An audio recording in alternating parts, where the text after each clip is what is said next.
King gasped for breath. He emerged from the jungle and walked out onto the plain. At last he could see where he was. He paused. He was soaked and muddy. He was disappointed to find that he was nowhere near the boat. In fact, it looked as if he was on the wrong side of the road. He was facing a broad grassy plain. A river was coursing through it. The plain was mostly deserted, although there were several dinosaurs farther down the banks. Looks like the horned ones. Triceratops, he thought. The big adults were raising their heads up and down, making barking noises. Obviously, it looked like he's going to have to follow the river until it brought him to the boat. But he'd have to be careful getting past these Triceratops. He reached into his pocket and pulled out a candy bar. Ripping off the wrapper, he continued to watch the trikes, wishing they would go away. How long would it take him to reach the boat? That was the only question on his mind. He decided to move, Triceratops or not. He began walking through the tall grass. And then he heard a reptilian hiss.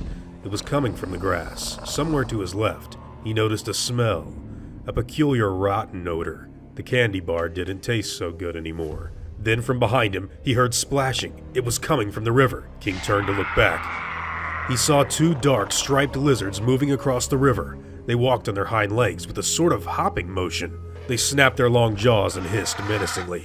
He glanced upstream and saw another lizard closing in, and another beyond that. Those other animals were already deep in the water and had begun to swim. Howard King backed away from the river, moving deeper into the tall grass. Then he turned and ran.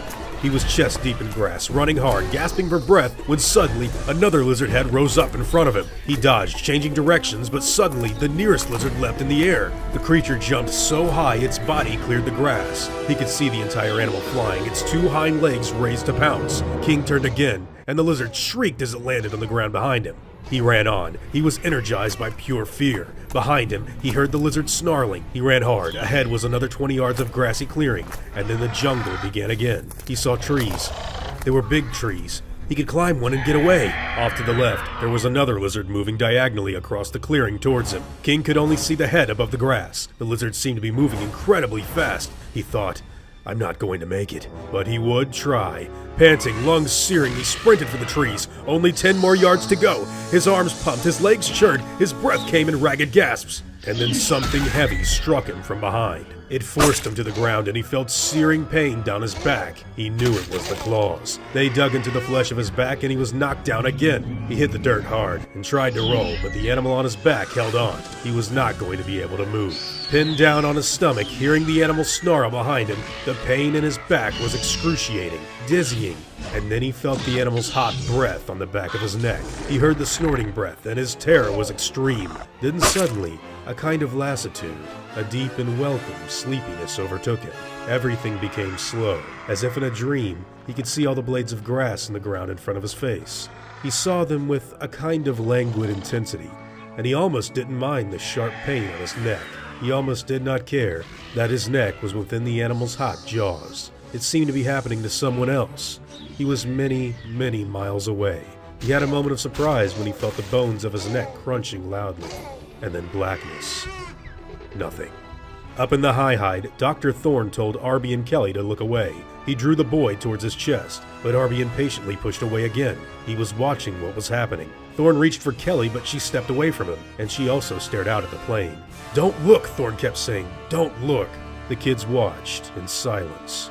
Levine focused his binoculars on the kill. There were now 5 raptors snarling around King's body, tearing viciously at his carcass. They watched as one of the raptors jerked its head up, tearing away a piece of blood-soaked shirt. Another was shaking the man's severed head in its jaws before finally dropping it to the ground. Here it was every animal for itself. The frenzied raptors hopped and ducked their heads as they tore the body to pieces, and there was plenty of nipping and fighting amongst themselves. One particular raptor came up, with something brown hanging from its jaws. The animal got an odd expression on its face as it chewed. Then it turned away from the rest of the pack and held the brown object carefully in its forearms. Levine gave it a moment to recognize what it was doing, and then he realized it was eating a candy bar, and it seemed to be enjoying it, so much so that it didn't want to share with any of the other raptors. The dinosaur turned back and buried its long nose in the bloody carcass again. From across the plain, other animals were racing towards the feast. Furiously snarling, they threw themselves into the fray. Levine lowered his glasses